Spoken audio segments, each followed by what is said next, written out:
Malam itu hujan turun deras. Aku duduk di ujung ranjang dengan pikiran bercabang. Handphone di tanganku bergetar. Tanda ada pesan masuk. Pesan itu dari seorang wanita yang tak kukenal. Namanya tertera sebagai Ira. Mbak, maaf sebelumnya, saya hanya ingin jujur. Suami Mbak baru saja menikahi saya 3 hari yang lalu. Tanganku bergetar membaca pesan itu. Aku tidak langsung membalas. Otakku sibuk mencerna. 3 hari yang lalu saat aku sedang sibuk mengurus anak-anak dan menyiapkan makan malam. Aku mencoba menenangkan diri. Ku cari nomor suamiku dan ku telpon. Tidak diangkat.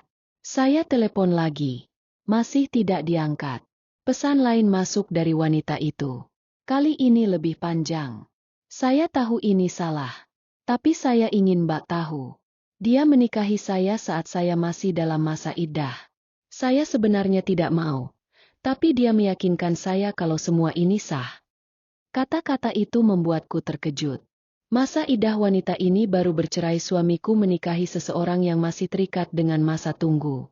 Kepalaku berdenyut, aku tak tahu apakah aku lebih marah, lebih kecewa, atau lebih malu. Aku berdiri dan mengambil mantel. Tanpa pikir panjang, aku menuju rumah ibu mertua. Aku tahu suamiku pasti ada di sana. Itu kebiasaannya setiap kali ia ingin menghindar. Di depan rumah mertua, aku mengetuk keras. Jantungku berdetak kencang. Pintu dibuka oleh ibu mertua. Wajahnya kaget melihatku yang basah kuyup. "Kamu kenapa, Nak?" tanyanya lembut. "Mas Adi di mana, Bu?" tanyaku tegas. Beliau tak langsung menjawab, hanya memalingkan wajahnya ke dalam rumah. Aku tahu ia menyembunyikan sesuatu. Aku langsung masuk ke dalam tanpa izin. Dan benar saja, suamiku duduk di ruang tamu dengan wajah penuh rasa bersalah. Aku berdiri di depannya, mataku menatap tajam. "Benar kamu menikah lagi?" tanyaku tanpa basa-basi. Dia terdiam, wajahnya tertunduk. "Tolong jawab, Mas." "Iya, saya menikah." Aku merasakan tubuhku lemas, rasa percaya yang selama ini kubangun runtuh seketika. Tapi aku tidak bisa diam. Ada banyak hal yang harus dijelaskan. "Kamu menikahi wanita yang masih dalam masa iddah? Apa yang ada di pikiranmu, Mas?" Suaraku bergetar antara marah dan kecewa. "Aku punya alasan," jawabnya lirih. "Alasan apa, Mas? Kamu tahu itu melanggar aturan agama dan hukum." Dia tidak menjawab, hanya diam, seolah-olah menunggu waktu untuk mereda kemarahanku. Tapi tidak ada yang bisa mereda malam itu. Dan itulah awal dari kehancuran yang tidak pernah aku bayangkan. Aku terduduk di kursi ruang tamu mertua, menatap suamiku yang masih bungkam. Kata-kata sudah tak lagi penting. Semua sudah jelas. Tapi aku membutuhkan penjelasan. Meski sesakit apapun jawabannya, aku harus mendengarnya. "Jelaskan, Mas. Kenapa kamu melakukan ini?" tanyaku. Suaraku terdengar datar, hampir tanpa emosi. Dia menghela napas panjang. "Ira, dia membutuhkan pertolongan. Mantan suaminya meninggalkannya begitu saja tanpa tanggung jawab. Aku hanya ingin membantu." "Membantu?" Aku menyipitkan mata, merasa muak mendengar pembelaannya. "Jadi menikahi dia waktu dia masih dalam masa iddah itu bagian dari caramu membantu?" "Iya," jawabnya lirih. Aku tertawa sinis. Suaraku menggema di ruang tamu yang hening. Ibu mertua hanya duduk di sudut ruangan, tak berani mencampuri. "Kamu tahu itu salah, Mas." Aku menahan diri agar suaraku tak pecah. "Masa iddah itu bukan sekadar hitungan waktu. Kamu tahu itu aturan agama.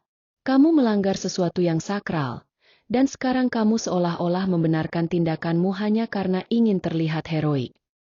"Aku tidak punya pilihan, Dina." Suamiku mulai meninggikan suara membela diri. "Ira datang kepadaku meminta perlindungan. Aku tidak mungkin membiarkannya sendirian." "Lalu aku ini apa?" bentakku. Dadaku terasa sesak. "Aku istrimu, Mas. Aku istrimu. Dan kamu melakukan ini tanpa sepengetahuanku, tanpa persetujuanku. Kamu mengkhianati aku. Kamu menginjak-injak rumah tangga kita." Dia diam lagi. Wajahnya tertunduk. Tapi aku tahu dia bukan benar-benar menyesal. Dia hanya takut berhadapan denganku sekarang. Ibu mertua akhirnya angkat bicara. Dina, coba tenang dulu nak. Jangan bawa emosi. Tenang. Aku menoleh ke arahnya. Bu, apa ibu tahu soal ini? Ibu mertua terdiam. Reaksinya cukup jadi jawaban. Jadi semua ini bukan rahasia antara suamiku dan wanita itu saja. Ibu mertua tahu, mungkin bahkan mendukung. Aku bangkit berdiri. Tubuhku gemetar. Mas Adi, panggilku sambil menatap suamiku lurus-lurus. Aku mau satu hal dari kamu. Apakah kamu masih ingin rumah tangga ini? Dia tak menjawab. Hanya hening yang kudapatkan. Aku mengangguk kecil, menarik napas panjang. Baik. Kalau begitu aku tahu harus bagaimana. Tanpa menunggu respons, aku melangkah pergi. Setiap langkah terasa berat. Tapi aku tahu aku tidak bisa terus bertahan di tengah pengkhianatan ini. Di luar hujan masih deras. Tapi hatiku lebih basah oleh tangis yang kutahan sepanjang malam itu. Aku sadar, ini bukan akhir dari cerita. Konflik ini baru dimulai. Dan aku harus bersiap untuk menghadapi yang lebih buruk. Seminggu setelah malam itu aku mendapat pesan lagi dari Ira, istri kedua suamiku. Kali ini nadanya berbeda, lebih tegas. Mbak Dina, saya ingin bicara baik-baik. Kalau Mbak memang masih sayang sama Mas Adi, saya harap Mbak bisa mengalah. Kita tidak bisa terus begini. Pesan itu membuatku mendidih. Dia yang masuk ke dalam rumah tanggaku tanpa malu, kini memintaku untuk mundur. Aku tidak membalas pesan itu. Sebaliknya aku langsung menelepon suamiku. Kali ini dia mengangkat. Mas, aku mau kita bertemu. Ada apa lagi, Dina? Saya sedang tidak ada waktu. Kalau kamu tidak datang, aku yang akan mendatangi kalian. Suaraku cukup untuk membuatnya setuju. 2 jam kemudian kami bertemu di sebuah kafe kecil. Ira datang bersama suamiku. Dia tampak muda. Mungkin 5 tahun lebih muda dariku. Wajahnya polos tapi matanya menyiratkan keberanian yang membuatku semakin muak. Aku duduk di depan mereka memandang tanpa berkata. Mbak Dina, Ira membuka percakapan lebih dulu. Saya harap Mbak bisa memahami posisi saya. Saya tidak pernah berniat merusak rumah tangga Mbak. Semua ini terjadi karena keadaan. Tapi sekarang saya adalah istri Mas Adi, dan saya pikir kita tidak bisa terus seperti ini. Aku menahan tawa yang hampir keluar. Tidak bisa terus seperti ini? Ira, kamu menikah dengan suamiku saat kamu masih dalam masa iddah. Lalu sekarang kamu meminta aku mundur? Dengan alasan apa? Saya tidak ingin merebut Mbak. Tapi ini demi kebaikan bersama. Mas Adi tidak bisa membagi perhatian kalau kita terus seperti ini. Aku menatap suamiku yang hanya duduk diam, seolah ini bukan urusannya. Mas Adi, panggilku. Ini perempuan yang kamu bela mati-matian? Yang kamu nikahi tanpa izin dariku? Lihat dia sekarang. Dia menyuruhku cerai. Apa itu yang kamu inginkan? Dia tetap diam. Ira, di sisi lain mengambil alih. Mbak, Mas Adi tidak pernah bilang dia tidak bahagia dengan Mbak. Tapi dia butuh seseorang yang bisa ada untuknya. Saya ada di sana saat dia membutuhkan. Dan saya akan terus ada. Aku mengetuk meja dengan telunjuk. Mencoba menenangkan diri. Jadi kamu pikir aku tidak ada untuk suamiku selama ini? Kamu pikir aku tidak cukup baik sebagai istri? Sebagai ibu dari anak-anaknya? Saya tidak bilang begitu. Jawab Ira dengan nada merendah. Meskipun jelas dia merasa di atas angin. Aku tersenyum tipis. Baik, kalau begitu aku yang akan membuat ini sederhana. Mas Adi, kalau kamu memang ingin bersama dia, katakan sekarang. Aku akan pergi. Tapi kalau tidak, urus semuanya. Aku tidak mau hidup dengan cara ini. Suamiku menunduk, wajahnya kusut. Dina, aku tidak pernah ingin menyakiti kamu. Tapi Ira, dia sudah menjadi istriku juga. Luar biasa. Aku berdiri, mataku beralih ke Ira. Kamu ingin aku pergi? Tidak akan semudah itu. Kalau kamu memang yakin punya hak, buktikan. Karena aku tidak akan membiarkan rumah tanggaku dihancurkan begitu saja. Kita lihat siapa yang bertahan di sini. Aku meninggalkan mereka di meja itu. Dadaku penuh dengan kemarahan. Tapi aku tahu ini belum selesai.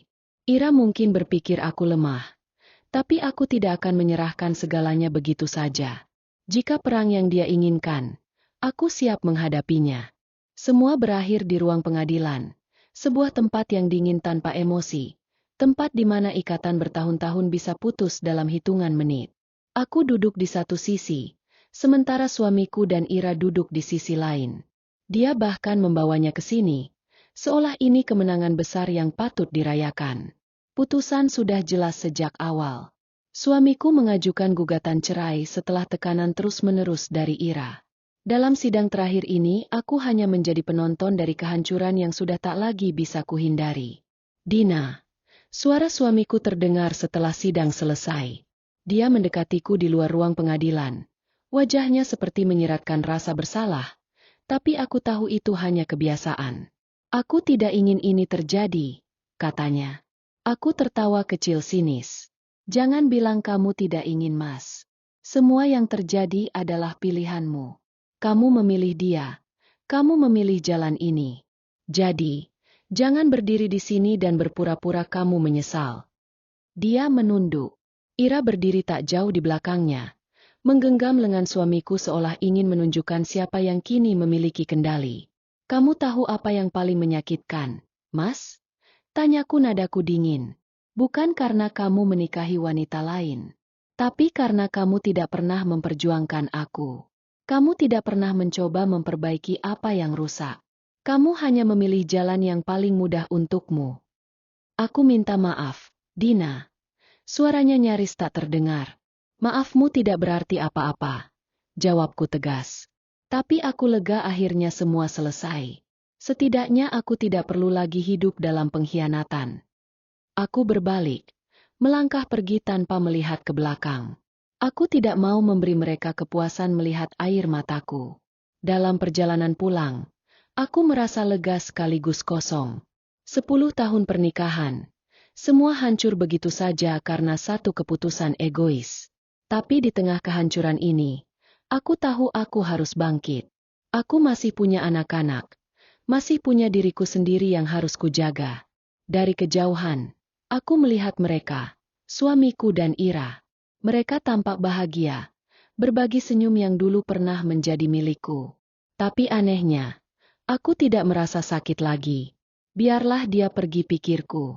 Biarlah mereka mengejar kebahagiaan yang mereka pilih. Dan aku akan menemukan kebahagiaanku sendiri, tanpa perlu bergantung pada siapapun lagi.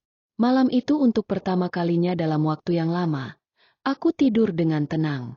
Mungkin bukan akhir yang kuinginkan, tapi setidaknya aku bebas dari luka yang terus-menerus digoreskan oleh orang yang pernah kupanggil suami.